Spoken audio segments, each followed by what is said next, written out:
Hi, this is Commando number 4916, Duel to the Death. It was like a duel between two knights of old.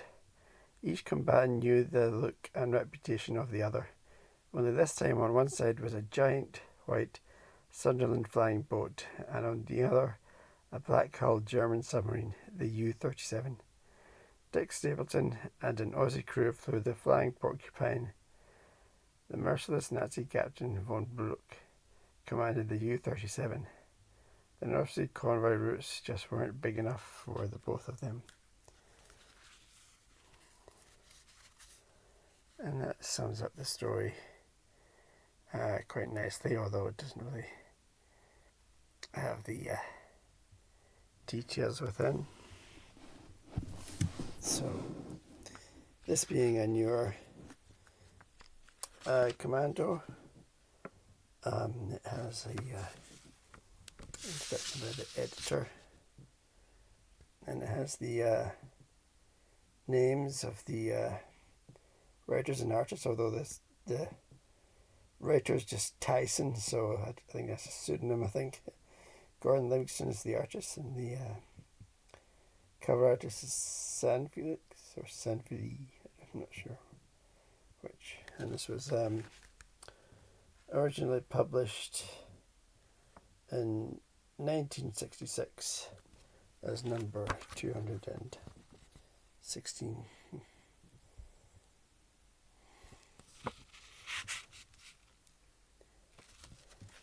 And the although it's an Australian crew, the Sunderland is based in Shetland, in Scotland, and I'm not sure how accurate that is, but there would have been short Sunderlands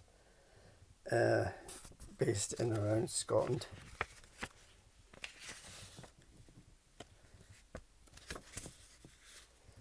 So we open up with a duel between the submarine and the short Sunderland, 4-engined seaplane.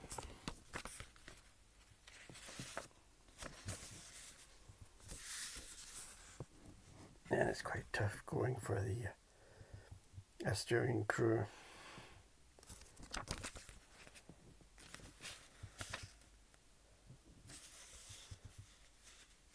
And this is where the scene from the front cover comes in.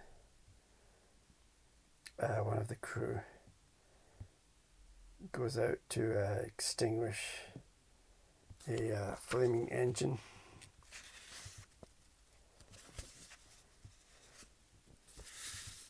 Quite harrowing stuff.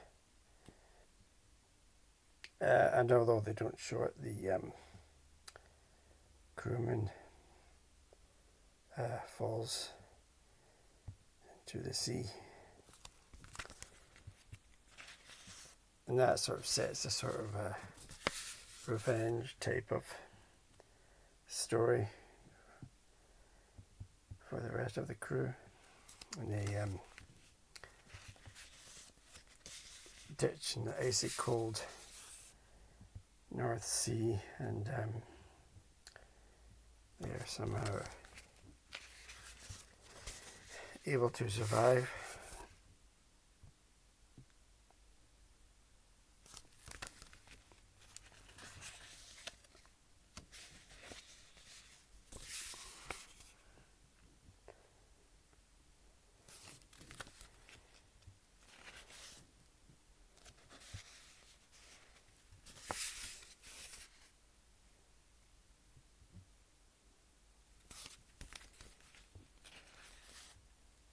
And when they do get back to shore, they are disciplined for their sort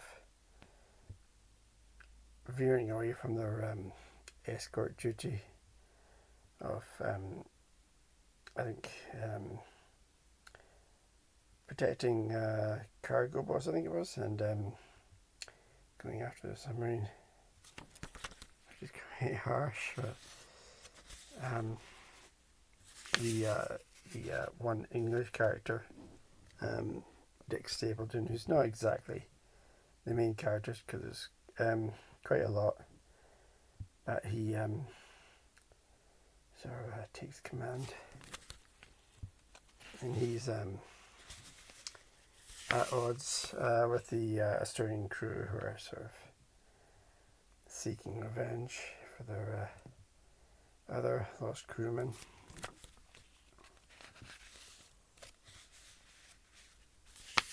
I love the underside drawings of the aircraft. A really good perspective, and you get the sort of the large scale of the aircraft, and you also get what it would look like from the sea or the submarine or the boats down below.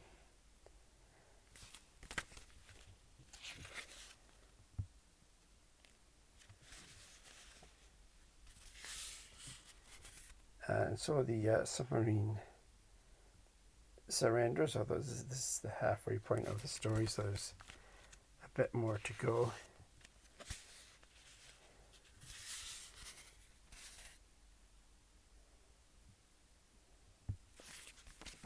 So the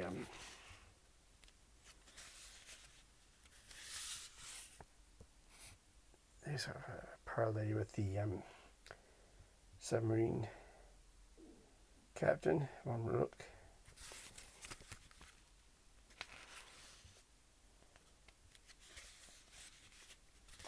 And so they capture the submarine, and the Sunderland starts to tow it, which I didn't think they could do that, but I suppose they could. You know, there's a big enough aircraft and probably quite powerful. But unknown to the aircrew, there's another submarine in the area. It's the U-19, which is a very sort of similar submarine to the one that they've captured.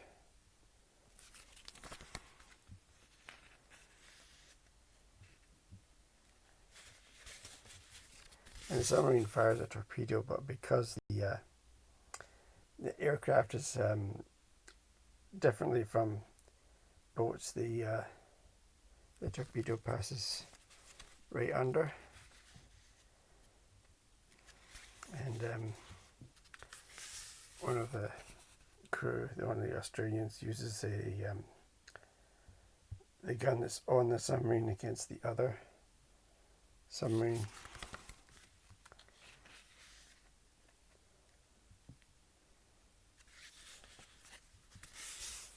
And so they've got one submarine and the crew of two submarines.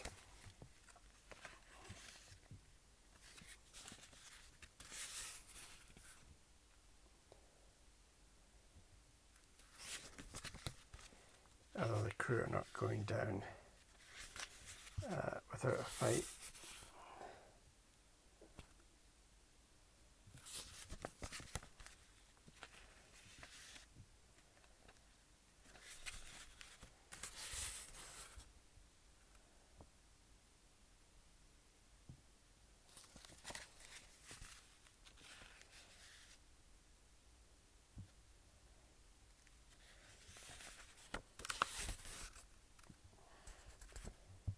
But they're able to subdue the submarine crew, and there's a British naval ship ready to escort them back to their base in Shetland. And there they are in Burgh Firth, Shetland, and I actually looked it up, and I don't know if they'd have a population that large. I think it's just one or two houses. It's a very, very remote part of the islands of Scotland. a good Commando story. I would give it a 8 out of 10. Next up we have Commando number 5026, to be a pilot. Thanks for watching. Bye.